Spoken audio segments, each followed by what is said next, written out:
नमस्कार दोस्तों, स्वागत है आपका हमारे इस चैनल धूप धुनुची आरती में। दोस्तों, आज जो बात करेंगे हम वो एक बहुत ज़रूरी विषय है कि उपचार के अभाव में, यानी कि उपचार आदि कुछ हमें नहीं मिल रहे हैं तो कैसे पूजा की जाए। आगम तत्व विलास अनुसार आज बताएंगे कि उपचार अभाव में पूजा कैसे की जाती है। अर्थात जो है आपके पास कोई भी उपचार नहीं है, आपके पास पंचोपचार भी नहीं है, या फिर आपके पास गंध पुष्प भी नहीं है, धूप आदि भी नहीं है, तो आप कैसे पूजा करें। उसके पहले मैं एक बार वैसे तो मैंने एक वीडियो में दोहरा दिया है ये विषय, पर फिर भी एक बार बता देता हूँ कि अगर जो है षोडशोपचार, दशोपचार, पंचोपचार कोई भी उपचार आप नहीं कर पा रहे हैं, यानी कि गंध पुष्प धूप दीप नैवेद्य पंचोपचार के इसका भी अभाव है, तो उसमें संक्षिप्त उपचार और क्या आप कर सकते हैं। तो उसमें आप केवल मात्र गंध पुष्प से पूजन कर सकते हैं, या फिर गंध पुष्प धूप से आप जो है पूजन कर सकते हैं।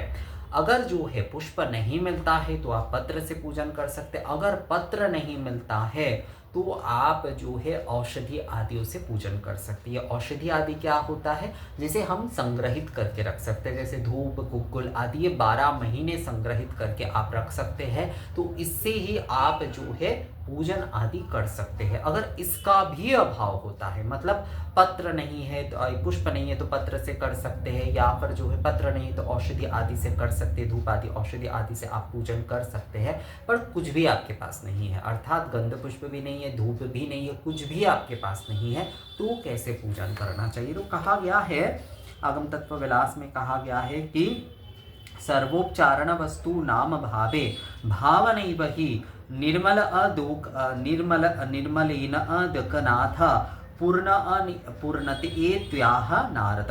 अर्थात जो है समस्त उपचार वस्तु के अभाव में भावना ही श्रेष्ठ, यानी कि भाव जो है वही जो है श्रेष्ठ उपचार है, अथवा निर्मल जल से ही केवल पूर्णता पूजा संपादित की जा सकती है। निर्मल जल से अर्थात जो है धूप उदक, दीप उदक, इस प्रकार से भी पूजन किया जा सकता है। अर्थात जो है हम जो है हर बार, जैसे कि हम जो कि मान लीजिए सामान आचमन पात्र है जिससे हम पूजन करते हैं, तो आचमन पात्र की हर बार हम जल लेकर जो है, तो ये जो है धूप की भावना करते हुए, या फिर जो है धूप स्वरूप उदक, निर्मल उदक ये कहते हुए ये जो है हम समर्पण करेंगे।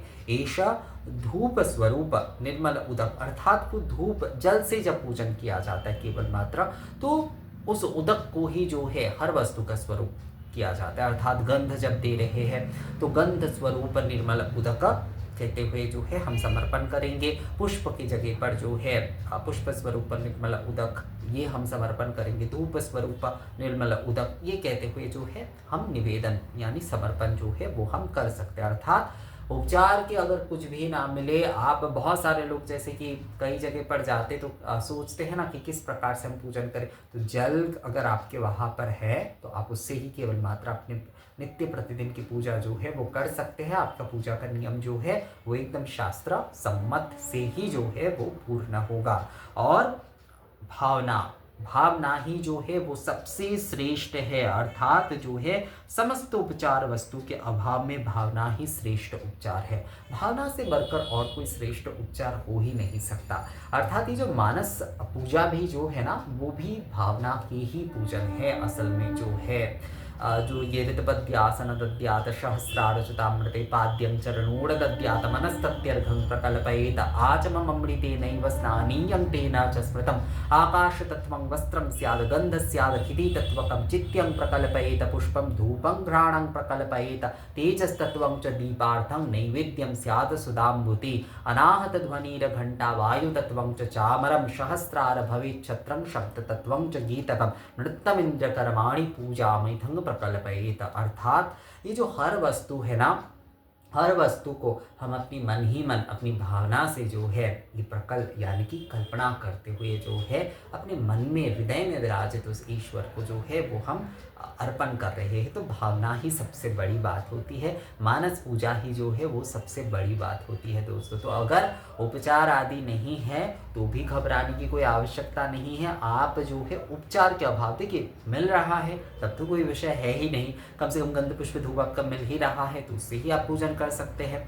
कम से कम अगर पंचोपचार की भी व्यवस्था नहीं कर पा रहे पर गंध पुष्प धूप कम से कम आपके पास है तो आप जो है उससे ही जो है पूजन कर सकते हैं। अर्थात गंध द्रव्य और पुष्प से ही जो है आप पूजन जो है वो कर सकते हैं। अगर जो है आपके उसके भी अभाव हो रहे हैं तो वहाँ पर केवल उदक से यानी कि निर्मल उदक से गंगा जल आदि या फिर कोई भी जो शुद्ध जल है वही जो है गंगे च यमुने चैव गोदावरी सरस्वती मंत्र बोलते हुए जो है उसके बाद उस जल से जो है आप कोई भी उपचार करना चाहते हैं, पंचोपचार आदि जो कुछ भी है उस उदक स्वरूप में जो है उसे आप निवेदन कर सकते हैं। और अगर जो है जल का भी अभाव हो रहा है तो वहाँ पर भावना ही जो है सबसे श्रेष्ठ उपचार है। अर्थात जो है अपने भाव से ही जो है अपने ईश्वर के अपने इष्ट की जो है पूजन आपको करना है।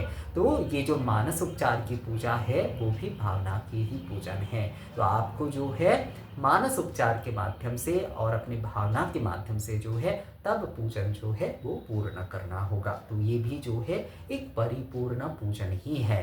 तो आगम तत्व विलास में यही कहा गया है कि उपचार के अगर बंदोबस्त नहीं हो पा रहे हैं, उपचार के अगर अभाव हो रहे हैं तो इसी प्रकार से जो है आपको पूजन करना चाहिए। अर्थात भावना ही जो है आगम तत्व विलास में यही कहा जा रहा है कि भावना ही जो है सर्वश्रेष्ठ उपचार है। भावना ही जो है वो सर्वश्रेष्ठ उपचार है। तो उससे ही आपको जो है पूजन करना चाहिए अगर जो है किसी भी प्रकार की उपचार के द्रव्य जो है अगर नहीं मिल रहा है आपको। तो मुझे लगता है ये विषय जो है आप लोगों को समझ में आ गया है। दोस्तों ये वीडियो कैसा लगा मुझे कमेंट्स करके ज़रूर बताइएगा। मिलते हैं आपसे अगले वीडियो में, तब तक के लिए नमस्कार।